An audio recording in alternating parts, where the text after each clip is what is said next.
And so we're still trying to go live.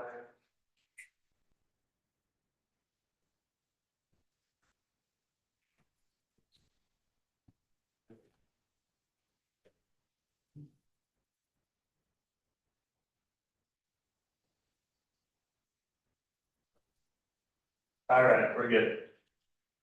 Okay, well, ladies and gentlemen, good afternoon and welcome to the Traffic Safety Commission meeting of the 4th of June 2024.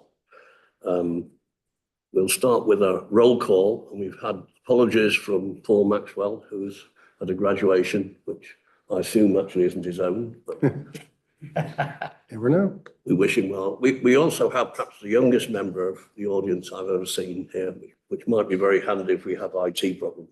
Yeah. Anyway, It's just public comment coming. Yeah. so we'll start with me and go around. Richard Davis, citizen member.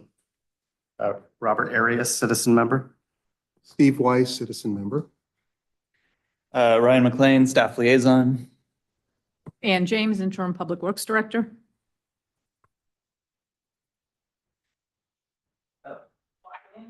And Jason's walking in. Just in time. No problem.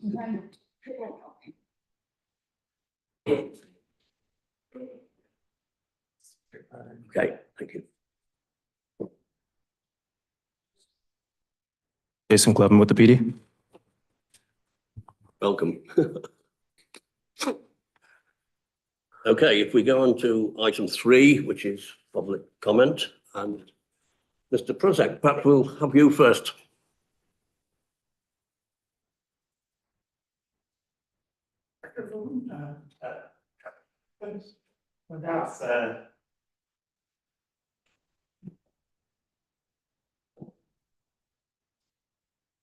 One thing, having watched the past several meetings, very difficult to get.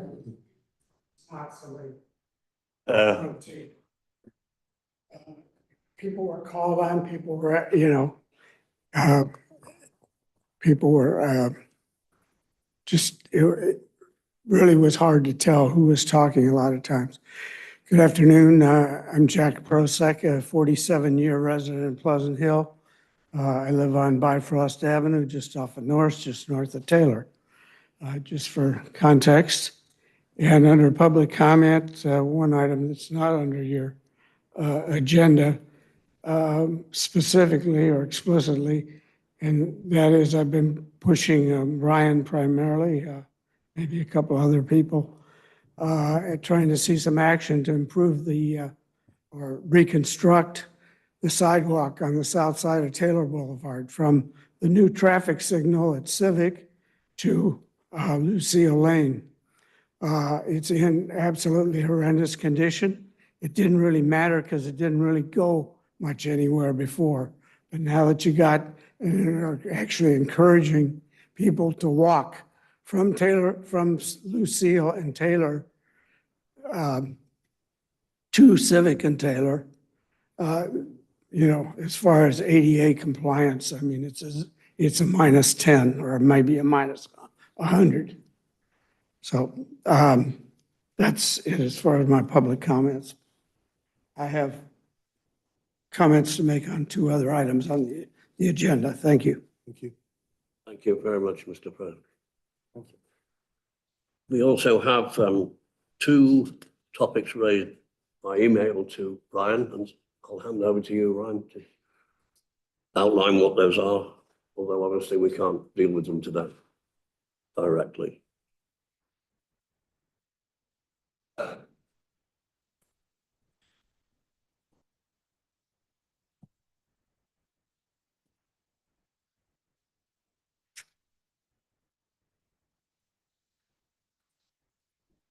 So we received an email this morning about a couple items that we do not have on the agenda today, but we can add those to the agenda next time.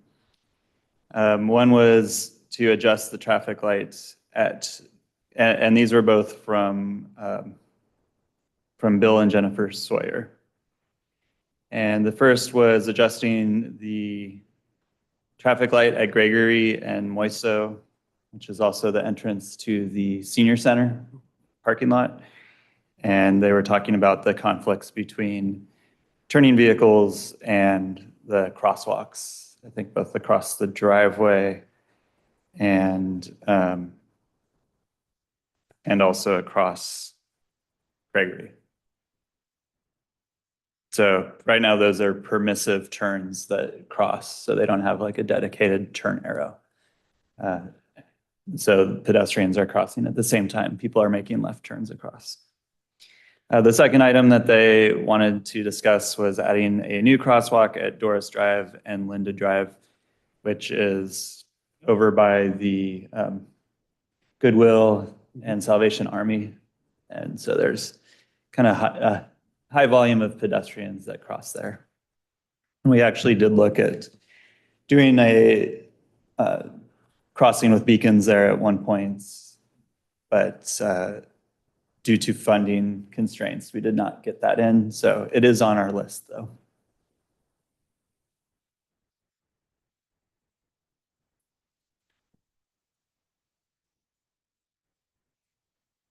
Ryan, can I ask in regards to the public comment from Mr. Prosek, is that something that's on the radar at all of any of the infrastructure projects? Okay, it is on our radar. And did you want to speak to that? The sidewalk that runs on the south side of Taylor between the new signal pole up to Lucille is actually privately owned by the developer.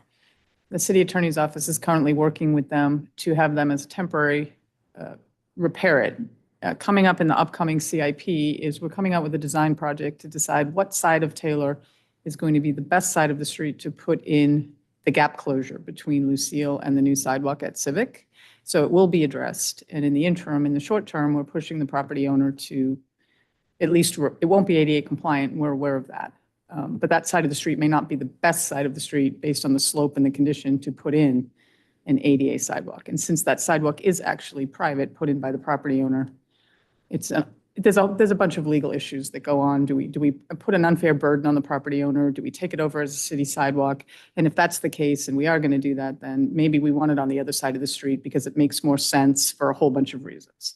So in the upcoming CIP and a project sheet you'll see today, there's actually a design project that's in there to look at the gap closure on both sides of the street and see which location is the best location to put it in.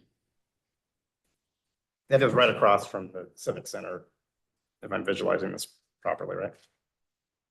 Not the Civic Center, the No, would be the Taylor and Lucille, that area there. Between Lucille and Civic Yeah, on Taylor. But this is not actually an agendized item. We can discuss it briefly because it's going to be a Yeah, I was trying to CIP visualize it, page. yeah. it'd be nice to right? talk about later. It's going to be a CIP page. But we are aware of it. We are working on it. And the city attorney's office is actually working on it with the private developer that owns the asphalt pathway that Mr. Prosek brought up. Appreciate it. Okay.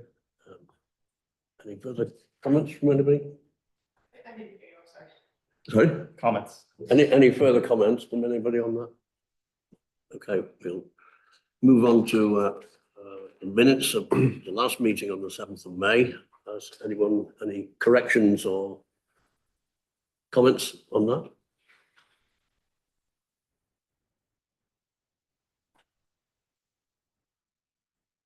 I certainly didn't have. Everything's fine. You have the eagle eye on this. Sometimes things pop out. you know.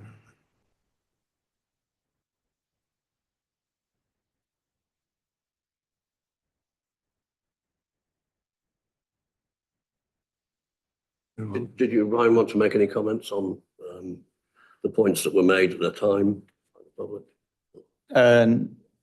Perhaps defer them to later or whatever.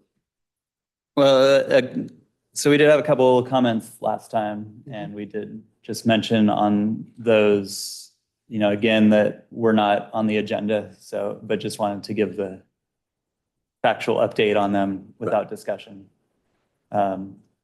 So just as a reminder, that we were going to put in no parking signs on Grayson up there where the bike lane is, where people are parking in the bike lane, and also that we were collecting the speed data there. They look fine to me. Yeah. Okay. Motion, do we? Motion to approve minutes? Second. All in favor? Aye. Aye. Aye. All right. Minutes approved. Right, we'll move on to the fifth item, which is the 24 to 29 capital improvement plan update. So perhaps I'll hand over to you, Ryan, to Yep. give us any details on that you wish. Yeah, so I've got a presentation. This is primarily for this group. This is informational, so you're aware of all kind of the roadway projects that are coming up. This is doing something. But also I'll just run through kind of the process that we've gone through to date, and why can't I do full screen? And then happy to talk about any of kind of the roadway traffic projects that we've got proposed. I think the computer is catching up. One moment.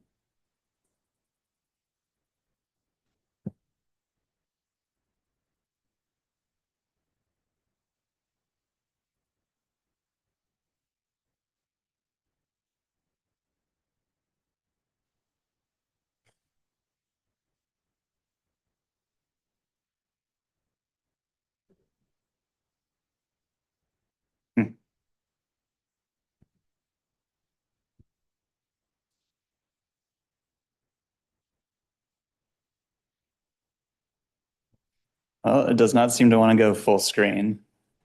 So we might have to just do it this way. I've never had that happen before. All right, so this is, normally we would update this every 2 years. We look at the expenditures for capital improvements for the coming 2 years, and then also forecast out basically 3 years beyond that. So we're constantly looking sort of 5 years out, big picture, but in detail for the next 2 years and what we're going to be spending our money on around infrastructure projects.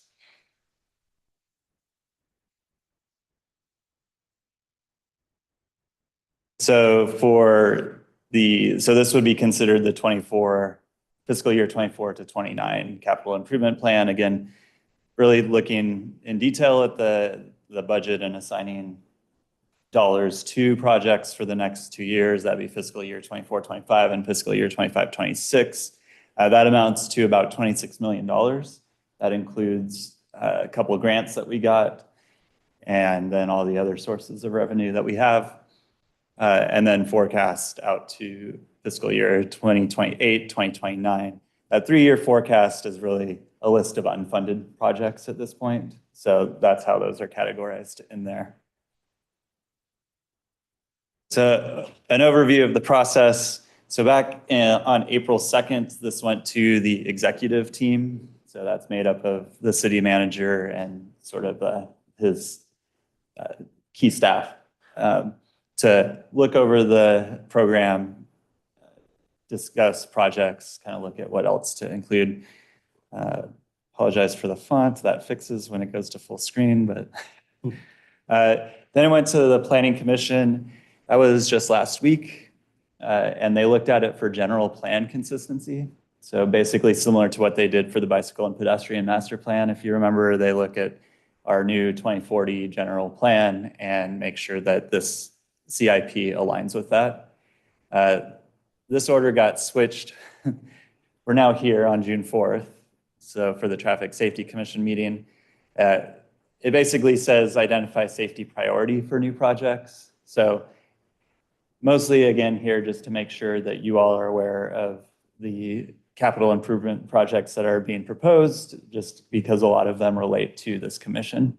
Can also discuss safety elements or traffic elements, and I'm happy to answer more questions in detail on those projects too. Tomorrow it will go to the budget committee. So that's made up of 2 of the council members. And that's going to be looking at really focusing in on budget. At the final step is to go to City Council on June 17th for the CIP adoption. There might be a second Budget Committee meeting if they have any kind of comments that they want to be brought back to them, but only if needed.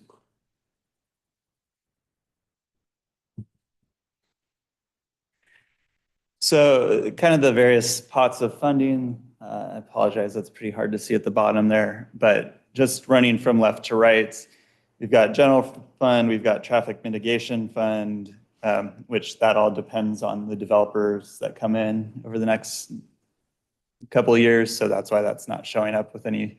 We get some money from gas tax. We get some money from MPDES, which stands for.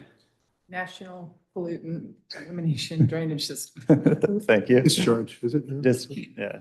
Discharge elimination system. Discharge elimination. Measure J, which is the sales tax, that's basically return to source funds. So the city gets, based on a population calculation, a certain amount of money directly back. Grants, so you can see that's a large chunk there is the grants. That's primarily the money that we got for the Contra Costa Boulevard project that's starting up this week, basically. And those were actually 2 Measure J grants that we won competitively. So Measure J funds to the left of that are what we just get because of the population share that we have. The ones on the grants are the competitive Measure J grants that we got. SB1 funds, Measure K funds, and then ARPA, which will be running out. That's for the kind of the COVID money that the city got. And then other funding is a mix of, let's see, that includes Diablo Valley water funds that are coming back. That includes rollovers that did not get spent, say, last year that were already allocated. So this would be if projects got pushed out or anything like that that didn't get completed.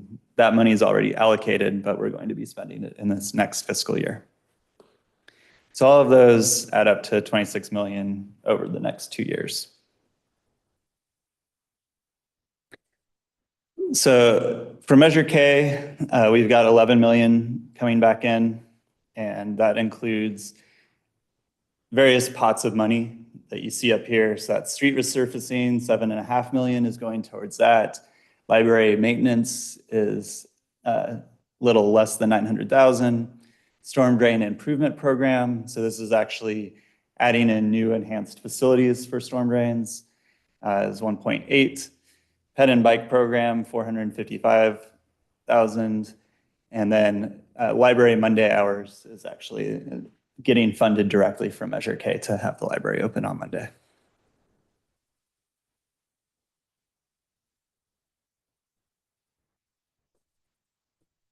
And then this is the maintenance and improvement. So the previous one was projects coming out of Measure K, as well as, and then we have ongoing maintenance. And that includes street striping maintenance. That includes creek maintenance, the traffic calming improvement program, and that's things like the radar feedback signs, those sorts of things. Citywide bridge maintenance, which is a variety. Our short span structures we have to inspect, so some of that money comes out of here. And then storm drain maintenance, which is different than that storm drain improvements, right? So storm drain maintenance is actually maintaining existing storm drain facilities. And then sidewalk maintenance, gap closures, as well as ADA improvements, which there can be overlap there, but 250,000 about to do that. That's kind of all the Measure K expenditures in this. And then there's several city-funded projects coming out of this, and this is, I think you had the list in your packet that came out. So these are from all those other funding sources. This does not include the grant-funded projects. So this piece is 5 million. This includes sign installation projects. So this is catching up on a lot of those signs that we've looked at over this last several months. Yeah. So that's going to be, we're getting a contractor on board right now, actually, and getting quotes right now to install. That's a lot of the no parking signs on corners and that sort of thing, as well as some striping. Gregory Lane Complete Streets Improvement Study. So this we talked about during the bicycle and pedestrian master plan implementation. So that identified Gregory Lane as a complete streets corridor for study. We had a lot of requests to do something on Gregory. And so this will be kind of the first step of that. And the goal of this study is to identify both near-term and long-term solutions to kind of the issues and challenges that we have on Gregory. And that would include potentially just restriping some things. That would be sort of a near-term project that we could fund with the funds that we have. Long-term would be more like shifting curbs or building new islands or that sort of thing. That would probably be too costly for the city to fund ourselves, and that's where we would go out for grants. And we'd use this study to go out for grants for that work. Oak Park Boulevard complete street study, similar scenario, near term, long term. Oak Park, we've heard a lot in terms of wanting pedestrian and bicycle improvements on them, but Oak Park is sort of the opposite of Gregory. It's very constrained. And so that would be also looking at trade-offs with parking and that sort of thing to how do we implement and what is the appropriate facilities for Oak Park Boulevard. Again, looking at if there's near-term striping, things that can be done, signing things that can be done, and then longer term, identifying bigger projects that might be grant funded. The City Hall Pond and Fountain Rehabilitation Project. So there's been a lot of discussion at council about this project. This is cleaning up the pond out front and redoing the fountain over here, separating out all the fish and turtles into a separate pond over here, and basically to have some long-term less maintenance to keep these things clean. So that is to both finish the design and construction of that project. And there's a lot of information on that in past council meetings, probably a month ago, 6 weeks ago, something like that. And will be a topic in future council meetings as well. Less transportation related. Police department roof replacement, city hall carpet replacement. These are the things in CIP that don't have anything to do with traffic safety. Let's see, I'm gonna just skip on down. So then we get to the Taylor Boulevard sidewalk gap closure, which is what Ann was just talking about. And that's supposed to both look at where can we get an ADA path of travel along there, which side of the street, and actually do the design of that so it can be constructed down the line. And again, just for clarification, that's from, so we just connected from Ruth over to Civic. That's in front of the community center. So this is then taking it from Civic down to Lucille Norse, which is the next signalized intersection. Right where 401 Taylor, the development project, has just built a new path on that continues on down to the canal, or yeah, the canal trail, right? So this is our gap, is from Lucille over to Civic. The Contra Costa Canal Trail, Westover Drive, RRFB. So there's a few trail crossings on the canal trail that don't have beacons yet, and this is one of them on Westover. So that's just installing a beacon similar to what we have at all the other trail crossing locations. The second one, or the next one there, is the trail crossings at Taylor Boulevard. And so this, right now, if you're traveling down the Contra Costa Canal Trail, to continue across Taylor, you have to jog up into Las Juntas Park if you're going north, and then go all the way up to Morello, cross in the crosswalk, and then come down an arrow path to join back up to the canal trail. So quite a bit out of the way. And this is going to look at if we can do a crossing directly across Taylor Boulevard with a signal or whatever the appropriate treatment is, and provide a much more direct route to all the things that the canal trail can get to. So this is perfect for DVC and College Park, just a more direct access for kids traveling on the trail, as well as just everybody who wants to get from one side of Taylor to the other side of Taylor. This really lines up with a lot of what we heard out of both the general plan process and the bike ped master plan process. Was the trails are a great resource, and we just can really utilize those better if we start to have more connections to them.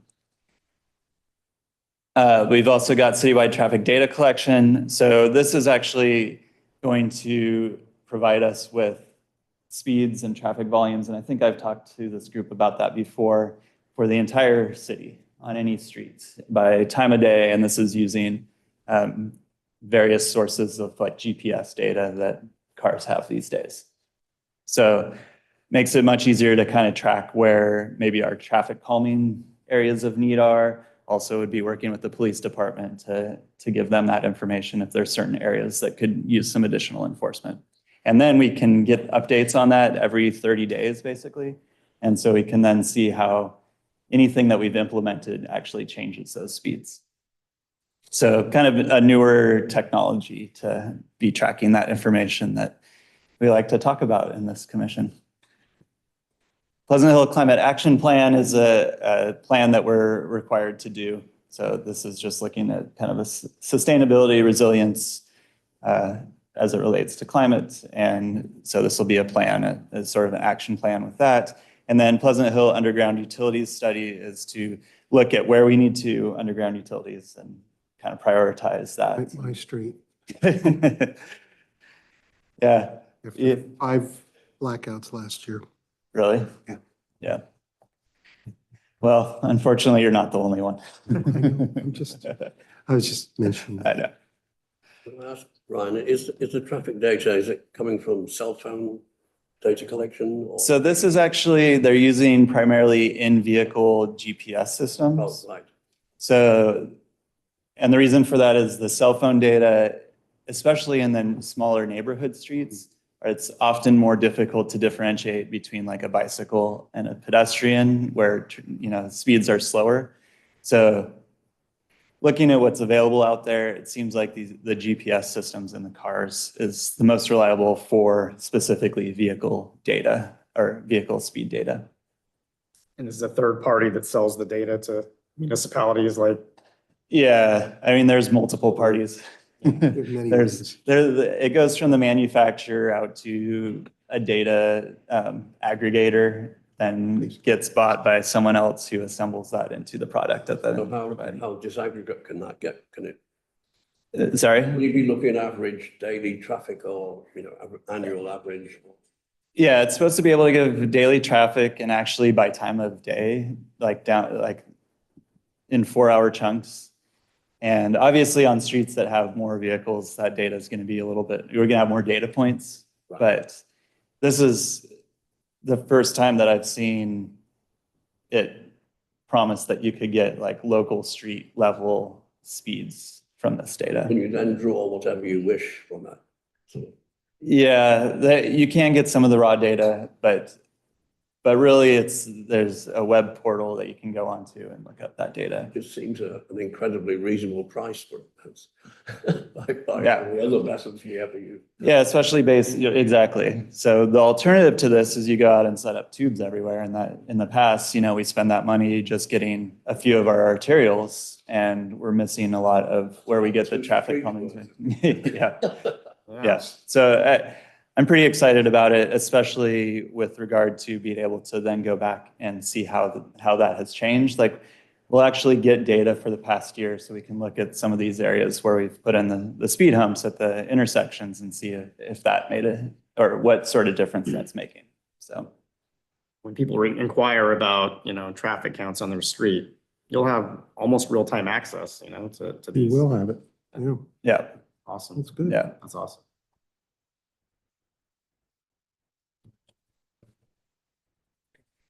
And our 2 grant-funded projects right now, Contra Costa Boulevard that we've talked lots about, that is a series of several grants plus contributions from City of Concord plus several sources that add up to the $8 million to construct that, which again, starting in theory this week, trees will start to come down, some of those old trees there, and it'll continue on through the summer and beyond to get all that work done.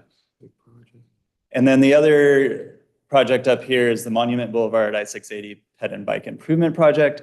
So there was a study done 2 years ago, 3 years, well, maybe 4 years ago at this point, that looked at what sort of improvements to take through the monument corridor. So basically from the edge of downtown through the interchange and on over to the Iron Horse Trail. That study made some recommendations. We then went after grant funding to try and get money to build it. It's like a $10 million project. Have not been successful so far. We did get $40,000 from MTC to expand the study a bit. So we're hoping that by maybe looking at connecting it over to the East Bay Mud Trail to actually then connect into the library. So we really have like a robust connection between East Bay Mud, Iron Horse Trail, downtown, library, middle school, that it'll be more competitive for that grant funding. Has the city applied for an ATP grant for Yeah. that? And where are they in that? Where is, I know they're We coming were out. not successful. When is the next round? Well, the next round is right about now, but Mm. MTC gave several grants to several agencies to develop specifically ATP grants for this cycle. Yeah, They did not choose our project to provide that support to. So they're already putting money into 18 different projects throughout the Bay Area. And so for that reason, I wanted to focus on making our study more robust. And this include one of the criticisms we got from our last application was that there wasn't enough public outreach. So we're also going to do an additional public outreach, get all set up for going after next year's ATP funding cycle. interesting. So- Good luck. Thank you. Does the project still include, wasn't it closure of the southbound slip? Yeah, I understood that. yeah, it shows, and so far we continue to not get any sort of pushback on that. So that would be eastbound Monument Boulevard to southbound 680. Very low used ramp because of the redundancy with going down, straight down Contra Straight Costa down, and getting, yeah. yeah. And so that's also the only one that's not controlled Mhm. by a signal. So it's the only one where if you're walking or biking along there, you have to rely on drivers to yield. And so the idea was close that off and have everybody go down Contra Costa Boulevard and remove that conflict. So yeah, that's still part of it. And then a few other things to make it nicer to walk through the interchange. Very ambitious. Yeah, and then connect on over to Iron Horse Trail. And again, this really, well, it fits several of the general plan goals, including direct improvements to monuments, and that's actually city council's goals as well. And then more robust trails, because this is going to be a multi-use path that connects all of this It would and be a lot of tough other to make things. the at grade. You'd have to almost do a bike bridge or something like that to just fly over that or keep it low enough. I don't know, but that's what I've seen in other communities. But Yeah, the study looked at doing overpasses and everything, and the Underpasses cost and- is, yeah, and the cost is very high. Underpasses, often the challenge is Yeah. kind of personal safety, traveling in through a narrow underpass. Overpasses across that monument interchange would be Chase, yeah, huge, yeah. yeah. So landed on a multi-use path, and again, Monument actually is somewhat unique in that all those, Oh, the yeah. off ramps are controlled. Like there's no, you can't turn right on red at any of Nothing those like it. ramps, except for the one that I mentioned closing. So, and then it's just so closely spaced to Buskirk and everything that this is looking at optimizing that as well. So again, we're going to spend some money to make that study more robust, do some more outreach, and improve our chances of getting grant funding for that.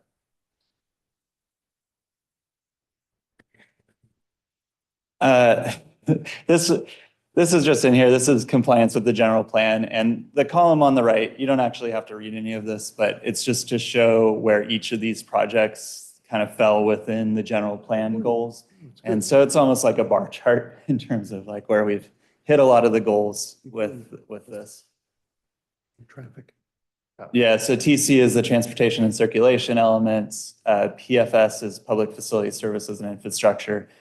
General plan consistent. Hazards and safety, environmental. So there's just a lot of different, it's all the general plan elements. So, So the ones with more of them are check more boxes. yeah, That's the basically. scope of the project too. Yeah. No. And this is primarily just for what we needed to do in front of the planning commission. So that's the end of the presentation. I'm happy to answer more questions about individual projects that were up there. I do have questions, and if they're ignorant, just say, Steve, you're off base. But the first question I have is the Planning Commission. You mentioned it went to the Planning Commission last week. I haven't had a chance to look at the tapes, but did any of their recommendation get carried forward for next for the council? I mean, they voted to find the plan, the CIP, consistent with the general plan. But was there any additional recommendations that were considered or that the staff considered to move forward? It's like a previous project review. I'm kind of curious if there Yeah, was. do you remember? anything. I don't think there was anything that we were asked to change. There was nothing that we were asked to change. We reviewed all the projects with them, and they found the entire CIP. They voted that it was in conformance with the general plan. One of our commissioners had some questions about some of the studies and what next steps would be that Ryan actually already answered here at this meeting, but it was more a question, not necessarily a recommendation. And I think more out of curiosity than any sort of compliance with the general plan. They had a lot of questions about the pond project just because they were interested. But for the most part, they found it to be, well, I won't say for the most part, they actually did find it to be in compliance with the general plan. They didn't disagree about anything. I see. Thank you. Just to clarify, I was slightly confused what these columns represent. So that's short term and that's longer term. That's not the individual years. Oh, yeah. So you're pointing to the first year and then the second year on there. There is actually, I think it's up. We show that on here. Oh, yeah. So the column on the right is the fiscal year 25-26. The column on the left is fiscal year 24-25. And this is definitely more heavily weighted towards this coming year in terms of dollars. And a lot of that is because of the Contra Costa Boulevard project. So all of that's $8 million. That's all kind of getting used up in this first year because that should be done by this fiscal year. And then there's also a lot of this is studies this year. A lot of those projects I listed are studies that will set us up for getting more grant funding. So that second column could actually could increase in funding if we're successful in getting some of the grants like at the beginning of next year. So there's a lot of design and planning this year to set us up because we've kind of done several big projects, with Taylor Civic going live now with Contra Costa Boulevard that have front loaded a lot of the dollars on this. Anything to add to that? Pond project also is one that's a good chunk of money that's happening in the next year. And what's not shown on this sheet is city maintenance projects that will be happening in the next year. We are seeing those $0. So there'll be street resurfacing that happens in fiscal year 25-26. It's just not shown on that column. So staff resources will be going to street resurfacing, storm drain, sidewalk repair projects, but they're not shown. I think they're shown on your City funded is a misnomer. For example, street resurfacing is Measure K, storm drain Measure K. So it's not coming up on this sheet under city funded. Okay. I have a couple questions. Or Oh, are sure, you? sure. I don't want to monopolize No, this. no, sir. Okay, the Gregory Lane Complete Streets Improvement Study. I would like to get a little more understanding at least. I mean, there's been residents that have been talking about on Grayson and issues there. And to me, Gregory and Grayson are almost the same thing. And you indicated like a long time ago that Taylor's your mainline road for commuters to get over to towards Lafayette, or the 24. Gregory has a lot of the same characteristics. When like the discussion about the Moiso left turn and all that, that's assuming it's I think a more of a local type street. And I was wondering what the city's idea is for Gregory. Are they intending to keep that more of a local or turn that into more of a commuter highway? I mean, I think that's a big part of what the study is. I think that Gregory, I mean, it connects downtown, it connects the senior center, it connects Pleasant Hill Park. You get it right off the Next, freeway too. of Yeah, course. it gets to the canal trail, right? And so it's wide and it's fast, and we've had a lot of crashes on It it. connects to Taylor. Yeah. So, I would say that the difference between Grayson and Gregory is a 4 to 5 lane road the whole way down. We're seeing higher speeds on this section because of that. Grayson actually has bike lanes over on it. Yeah. Gregory has nothing. So I think we're breaking off Gregory because, well, we are breaking off Gregory because it's sort of a consistent cross section from Pleasant Hill Road all the way down to Contra Costa Boulevard. And so solutions to how to deal with some of these crashes that have happened, how to use it as a multimodal connector through the city into key destinations with the city is a little bit different than the Grayson piece, which is for the most part 2 lanes, and does have some bicycle facilities on it. The idea here, though, is that it would be focused on the Gregory piece from Pleasant Hill Road to Contra Costa Boulevard. Because And I guess, sorry, just to answer the second part of your question, the idea is that traffic volumes are much lower on Gregory than they are on Taylor. And so definitely we'll look at the need for, does it actually need to be 4 lanes? Could it go less than that in some places, widen out if needed? But also, how do you balance those trade-offs with the need to have bike facilities on it? Because it's kind of a key bicycle route. Well, and I think also there's a lot of institutional uses along Gregory. There's churches, I mean, to me, that's more of it's a little different. I mean, Taylor actually serves as almost like a main line. So, I mean, I think the speed is probably going to get higher in the general plan. I don't know, what the level of service, how that's all going to play into it, because I think people use that Gregory more to serve them locally as opposed to Taylor, which is more of a regional facility. Yeah, I would agree with that. And there was a lot more interest, like through the bike ped master plan, on doing something with Gregory, and because it's kind of seen running through the middle of the city, to be honest, and connecting into downtown, which right now our downtown has very little bicycle connectivity. There's basically Cleveland that ends just before it gets to downtown. So that's where the focus on Gregory came from. Okay. That's going to commence this coming year then, the Yes. study? Yep. Okay. I'm probably personally most excited about that, the Taylor Boulevard crossing, which is one I use, regularly. It's got to be the biggest gap, I would think, in the canal trail. As far as I think that's right. congruency. Yeah. So, but a crossing is more than likely going to be the solution there, or is anything else being studied, We can look at it. An overcrossing would be the other solution there. It's just a lot of money that could be spent elsewhere. And I think with the signal infrastructure that we're getting through the Smart Signals project that we've talked about, the CCTA funded Smart Signals project that's going to come down the Taylor corridor, we can actually have these signals working better, and it could accommodate another signal there. So yeah, a traffic signal is probably the most likely. Something less than a traffic signal is probably not going to be sufficient at that crossing. Yeah. But that would be part of the study. 40-mile-an-hour street, right? Yeah. Is it? Okay. I can't remember if it is, what it is right there. People Is it 45 right there? Yeah. Yeah, it might be 45 right there. So, Yeah.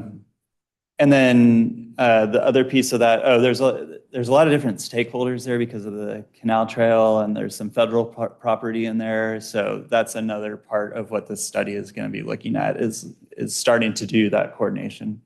But yeah, if you have to have signs up that say "Do not cross," think of your safety and all that, then you still see holes cut in the fences. Then it's a sign that probably a desire line is not being met. Yeah, I see the same thing on there where Golf Club Road is, in the canal Of course, trail, yeah. and there's a incongruent area right there where Yeah, that's. EDC parking lot is, Mhm. but people still wait there and then they cross, so, and it's a blind street and people drive pretty fast on that road, so, Yeah. same thing. Okay, any, One last anyone one. else? We were talking kind of about this earlier, is that connection by Lucille, the sidewalk connection there, which you talked about earlier too. I guess part of me is trying to understand the ultimate right-of-way. It's not on city property, but I guess the question is, why wouldn't there be enough right-of-way take to be able to create a connection?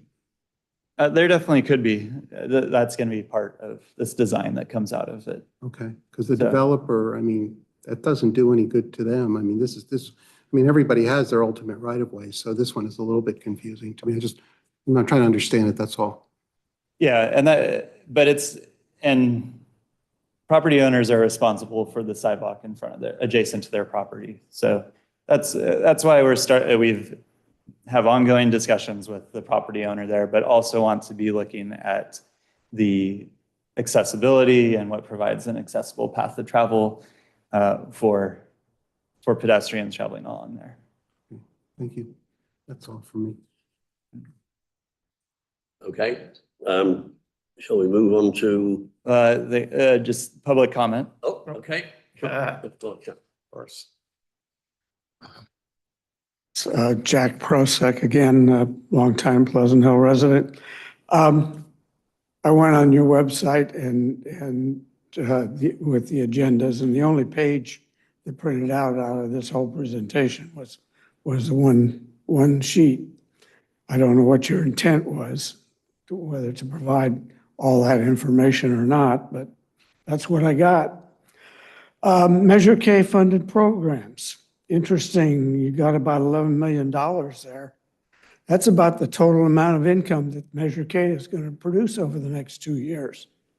But the first $5 million of that roughly goes to the library bond. So I only see about $6 million there that's going to go to these street improvement projects. Puzzled looks.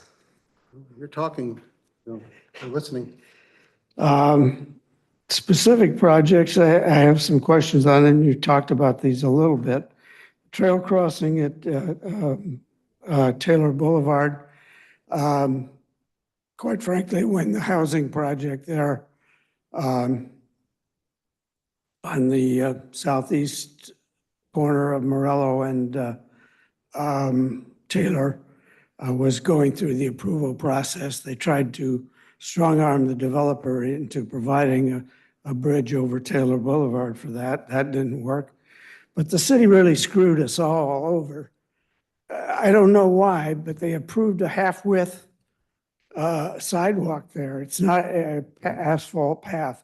It's not, it's half the width of the trail that it connects. So I don't know why they approved that. And then, of course, when you get on the other side of Taylor, you're riding on the asphalt shoulder until you get down to the point behind the 7-Eleven there where the trail picks up. If you're a frequent rider, you're well aware of that.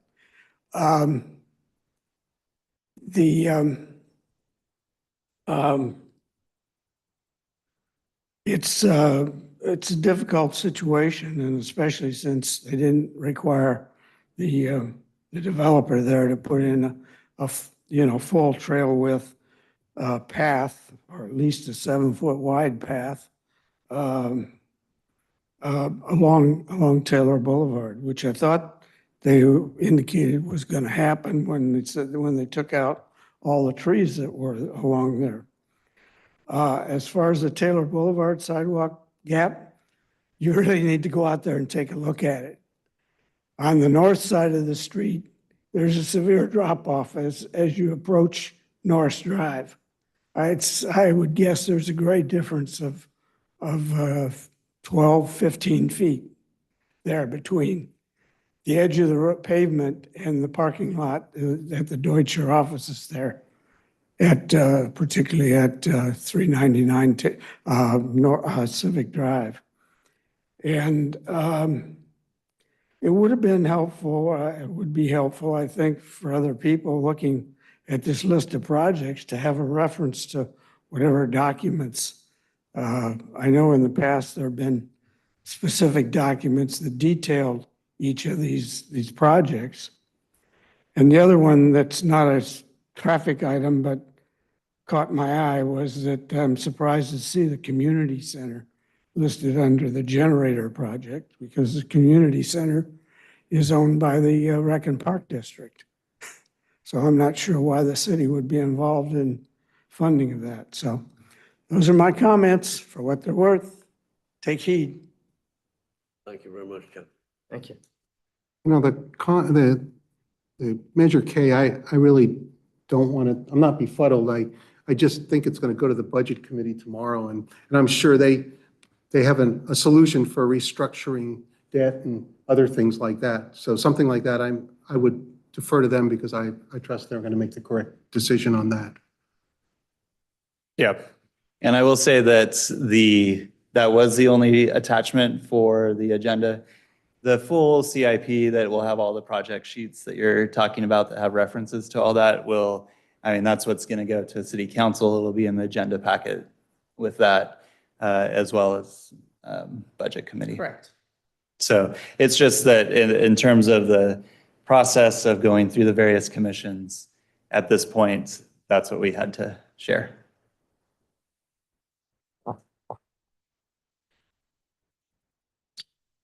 Okay. Are we all done? on that Yeah, then? that's Okay. it for And that. we'll turn to you, Ryan, again on project updates. Oh, yes, project updates. So Contra Costa Boulevard, we just completed the tree survey to make sure there were no nesting birds in the trees, because a lot of those trees are coming down that are in the median. So that's the first order of work, is to get those down. The nesting report came back clean. So you're going to start to see lane closures out there as soon as this week, as they start to work on taking those trees out. And then that construction is going to continue through the summer. Taylor Boulevard, Civic Drive, the traffic signal is now live. So far, seems to be working pretty well. We did not, and I think I discussed this last time, we did not open the new crosswalks yet. So the traffic signal heads remain, or the pedestrian heads remain bagged and not activated. That's because we really, especially across Taylor, want to make sure the final striping is on the ground with the high visibility crosswalks before we start having pedestrians cross in a new location where they haven't been crossing before. So we didn't close anything to do that because there wasn't access through there before. We just left it closed until that final striping is in place. So speaking of the final striping, we're going to start doing the prep to do the final surface treatment on the road. So that's all getting a new microsurfacing treatment in that intersection and down Civic Drive and on the approaches. That's really going to kind of clean it all up so that we can put the final striping down and it'll look like a brand new finished product at that point. So that's going to be happening over the next 3 weeks, probably 4 weeks, because we got to follow the process in terms of sealing up the cracks, resurfacing, letting it cure, going out with the striping on that. School's over, so, Yeah. it'll help. Yeah, so we wanted to do all that after school was out, so that's why that's happening. But the signal was used for 3 days while school was still there, and while we were out there making sure the timing was good and everything, got several happy parents that were saying thank you as they drove by. So, so that's the update for that project. Any questions on either of those? No. All right. Right. So moving on then to Commissioner and Liaison report. I don't have anything additional. Nope.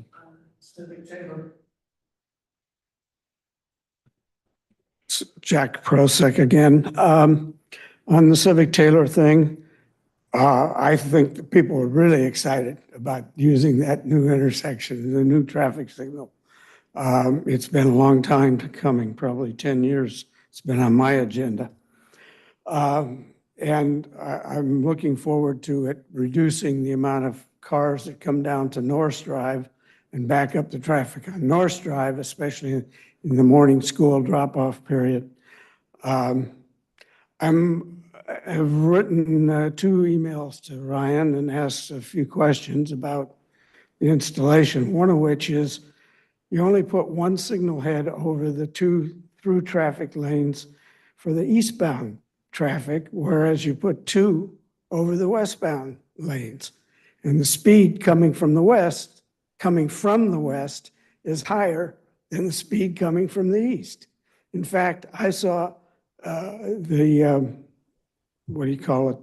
speed monitor thing out there hit 50 miles an hour with 1 car going by there. And the first night I saw at least 2 cars in a very short interval of time, at least 2 cars run the red light eastbound, and 1 garbage truck was in the middle of the intersection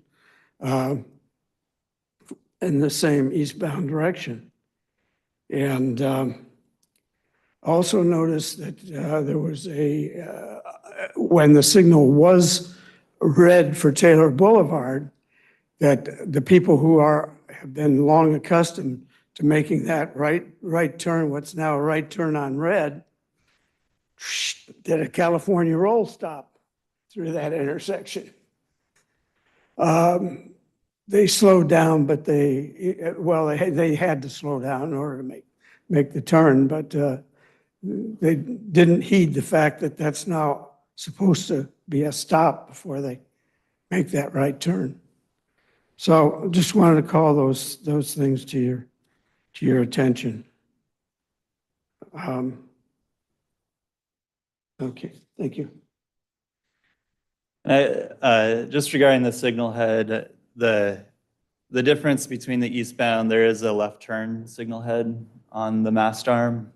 And in the westbound direction, you don't need that left turn head because it's a T intersection. So there's an additional through head. The contractors should be trimming a bunch of those trees because there's a couple signal heads on the right of the eastbound approach too. So we're going to increase the visibility down the street of those as well.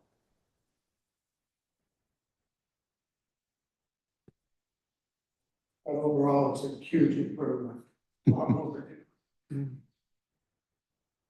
Okay. So I think we've reached item 8. And Just is there another, something anybody wants to well, raise? Steven's probably got something. long as we're here, I mean, it's like, now that school's over, it's probably irrelevant, but I still was one of the warriors that would drive through Pleasant Hill Elementary to get to Pleasant Hill.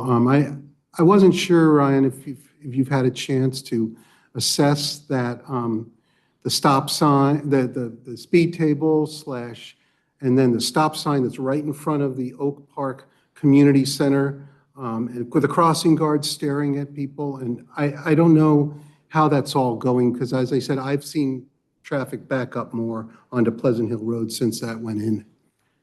Yeah, and we've continued to monitor that, and we'll say that the crossing guards, right, are not funded for next year. So there's definitely not going to be here next year. I'm not going to say that. The crossing guards The are Education currently Committee's not. looking at, well, anyway. Yeah. Okay, that's not So- relevant tonight. Yeah. So, yeah, I don't want, we'll put that on a future agenda. Yeah, I mean, it's some kind of an update every couple months or to see how it's, going. It's just kind of, would be nice. Yeah. Thank you. Okay. Did Strandwood's rollout of their walk and roll program require any collaboration with the city, or is that completely independent? I haven't heard anything about the Strandwood program, to be honest. Okay. I will say that there's been a lot of discussion with Transpac, which is kind of our regional, Mhm. and we're looking at where to spend the 511, not 511. I'm forgetting the acronym right now, but basically like our trip reduction funds that that the county gets, that CCTA kind of allocates out, and then each of the regional agencies get a portion of. And excited to say that that it looks like if the board approves it, that there'll be more money put towards similar programs to the walk and roll program at PHE, and that will get rolled out at more locations. And that's Transpac wide. So that's Concord, Martinez, unincorporated, Contra Costa County, Walnut Creek, and Pleasant Hill.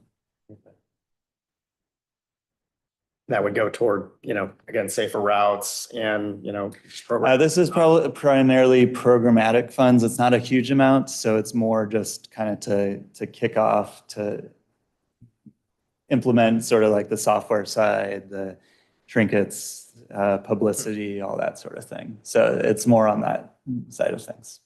It's exciting, yeah. Yeah. I'm advocating with my PTA right now for that, and yeah. Yeah. The claim money's tight, but I could. There might Get it be for other source. more becoming available. Yeah. And that's actually a good, I think this is now official, is where there's going to be a citywide bike fest that's modeled off of kind of what Pleasant Hill Elementary has done in the past, where students and parents and everyone can come to the school. They bring vendors in and everything. And there's a bike swap in the past, but it's also like designates area to ride around. So that's going to be coming in September at the library. The library. Yeah. Okay. So Part of that committee, I'm the designing the flyer as we speak. nice. Yeah. So I think that's pretty exciting in terms of getting towards the beginning of the school year and getting all the kids and parents excited about riding and biking or walking and biking to school. That's great. Apparently the city and Parks and Rec have been, very hopeful in that regard, Yeah. donating the space and porta potties and all the other infrastructure you need to host an event. So Yeah, excited. we're working on it. Yeah.